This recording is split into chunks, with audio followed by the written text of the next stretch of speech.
Hi everyone, welcome back to my channel. तो आज की इस वीडियो में हम लोग पढ़ने वाले हैं कि determination of electron, proton and neutrons के बारे में। बहुत सारे बच्चों को काफ़ी प्रॉब्लम्स आते हैं उन्हें इलेक्ट्रॉन्स, प्रोटॉन्स और न्यूट्रॉन्स निकालने में। तो आपको अब बिल्कुल घबराने की ज़रूरत नहीं है, क्योंकि ये जो वीडियो है ना स्पेशली आपके लिए है।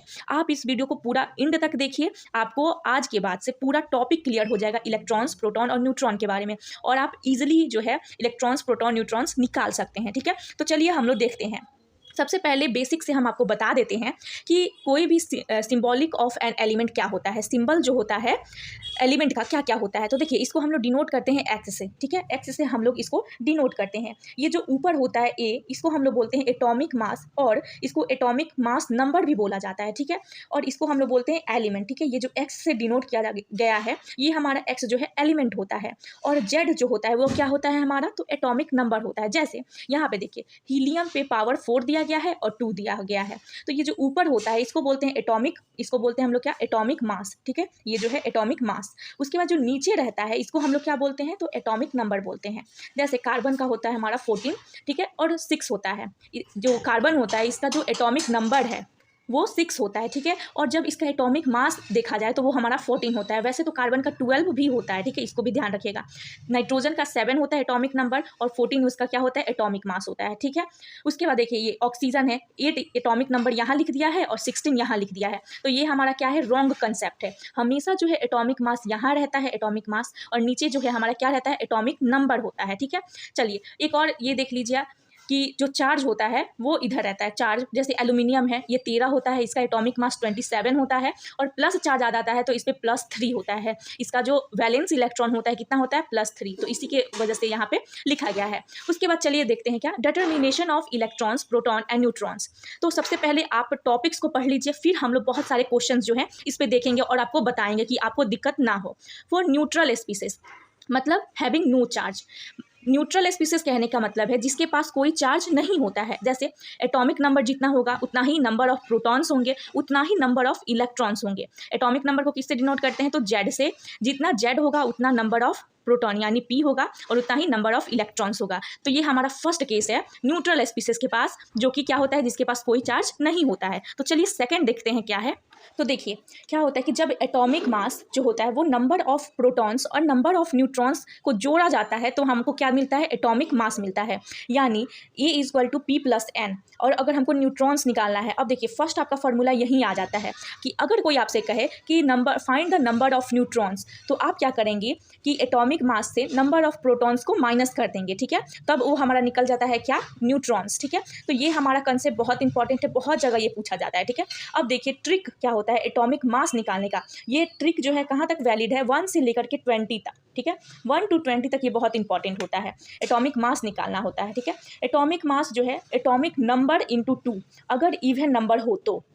ठीक है, अगर इवन नंबर होता है तो उसमें क्या करते हैं, एटॉमिक नंबर से उसमें इंटू कर देते हैं 2 से, जब इवन हो। ठीक है, और एटॉमिक मास अगर निकालना हो जो ऑड हो, ठीक है, तो उसमें हम लोग 1 प्लस कर देते हैं। जैसे एग्जाम्पल में यहाँ देख लीजिए, चलिए जैसे हीलियम है, हीलियम का कितना होता है 2, तो एटॉमिक नंबर कितना होता है इसका, 2 होता है, तो 2 एटॉमिक नंबर 2 इंटू 2 से इंटू करना होता है, तो क्या हो गया हमारा 4 हो गया। जैसे यहाँ 5 है, 5 है, ठीक है, 5 में हमको 2 से इंटू करना है तो कितना हुआ, 10 हुआ, और फिर ये ऑड नंबर है तो इसमें +1 कर देंगे तो क्या आ जाएगा हमारा 11। तो बोरॉन का जो हमारा एटॉमिक मास होता है वो कितना होता है, 11 होता है। जैसे 6 है तो 6 में हम लोग 2 से इंटू कर देंगे तो हमारा 12 आ जाएगा। तो ऐसे ही बहुत सारे टर्म्स आते हैं। अब देखिए इसमें कुछ एक्सेप्शन भी होता है। ठीक है, तो ये जितने भी टर्म्स है ये एक्सेप्शन है। जैसे हाइड्रोजन का 1, बेरिलियम का 4 और इसका 9 हो जाता है।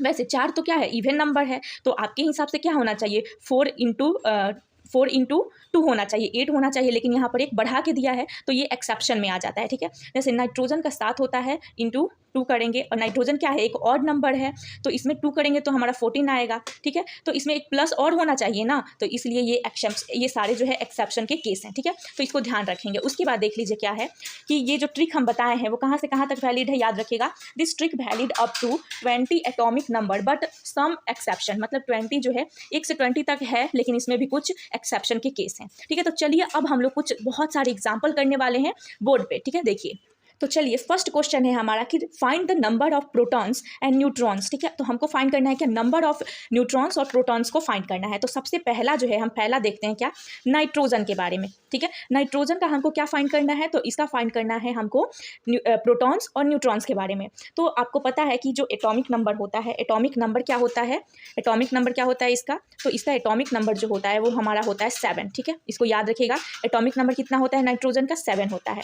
तो आपको हम बताए थे कि जो न्यूट्रल स्पीसीज होते हैं तो उसके लिए जो प्रोटॉन्स होते हैं और इलेक्ट्रॉन्स होते हैं वो सेम होते हैं। तो इसका जितना एटॉमिक नंबर है उतना ही हमारा क्या होगा, प्रोटॉन होगा। ठीक है, उसके बाद अगर न्यूट्रॉन्स का बात करें, ठीक है, न्यूट्रॉन्स का बात करें तो हम आपको कॉन्सेप्ट दिए थे कि अगर हम लोग एटॉमिक मास में से नंबर ऑफ प्रोटॉन्स को माइनस कर दें तो वो हमारा क्या निकल जाता है, तो वो हमारा निकल जाता है न्यूट्रॉन। तो एटॉमिक मास क्या होता है नाइट्रोजन का, तो वो होता है 14 होता है, 7 इंटू अभी हम जस्ट आपको कंसेप्ट में बताए थे, तो क्या होता है हमारा, ये हमारा होता है 14। ठीक है, 14 में से नंबर ऑफ प्रोटॉन कितना है 7, माइनस कर देंगे तो क्या आ जाएगा हमारा 7। यानी नंबर ऑफ न्यूट्रॉन्स और प्रोटॉन कितने हो गए, न्यूट्रॉन्स देख लें और प्रोटॉन के हो गए तो कितने 7 7, दोनों कितने हो गए 7 7। ठीक है, उसके बाद अब चलिए सेकंड क्वेश्चन को देखते हैं। तो देखिए जो क्लोरीन होता है, अब क्लोरीन को हम लोग लेते हैं। ठीक है, क्लोरीन होता है, इसका एटॉमिक नंबर कितना होता है, एटॉमिक नंबर जो है इसका 17 होता है। ठीक है, कितना होता है 17 होता है। तो नंबर ऑफ प्रोटॉन्स कितने होंगे, 17 होंगे। ठीक है, इसका एटॉमिक मास हम जस्ट बताए थे आपको, एटॉमिक मास कितना होता है,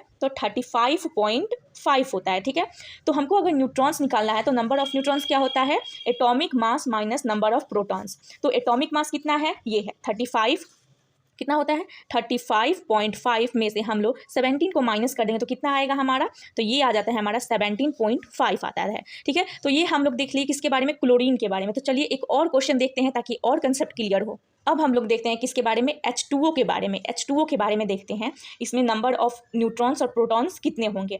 तो देखिए प्रोटॉन के लिए हम लोग क्या करेंगे कि ये 2 होता है, हाइड्रोजन का जो नंबर होता है कितना होता है, हाइड्रोजन का एटॉमिक नंबर कितना होता है 1 होता है, और यहाँ कितने हाइड्रोजन है, 2 हाइड्रोजन है, तो इंटू 2 कर देंगे प्लस।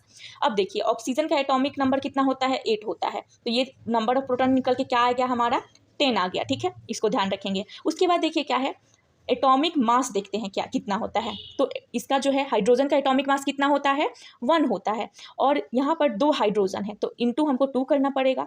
और ऑक्सीजन का कितना होता है हमारा एटॉमिक मास, तो 16 होता है, कितना हुआ 18। ठीक है, तो एटॉमिक जो मास है वो कितना निकल के आ गया हमारा इसका 18। ठीक है, H2O का एटॉमिक मास कितना हो गया हमारा 18 हो गया। अब हम लोग हमारे पास एटॉमिक मास मिल गया, हमको प्रोटॉन मिल गया, तो आराम से हम लोग क्या निकाल सकते हैं, नंबर ऑफ न्यूट्रॉन्स निकाल सकते हैं। ठीक है, तो चलिए हम लोग न्यूट्रॉन्स को निकाल लेते हैं। देखिए तो एटॉमिक मास माइनस प्रोटॉन कितना है हमारा 18 है, माइनस 10 कर देंगे तो कितना आ गया हमारा 8। ठीक है, तो ये हमारा था H2O का। ठीक है, नंबर ऑफ प्रोटॉन कितने होते हैं 10 होते हैं, इसका एटॉमिक मास कितना होता है 18 होता है, और नंबर ऑफ न्यूट्रॉन्स कितने होते हैं 8 होते हैं। ठीक है, तो चलिए और थोड़ा जान लेते हैं कुछ क्वेश्चंस को।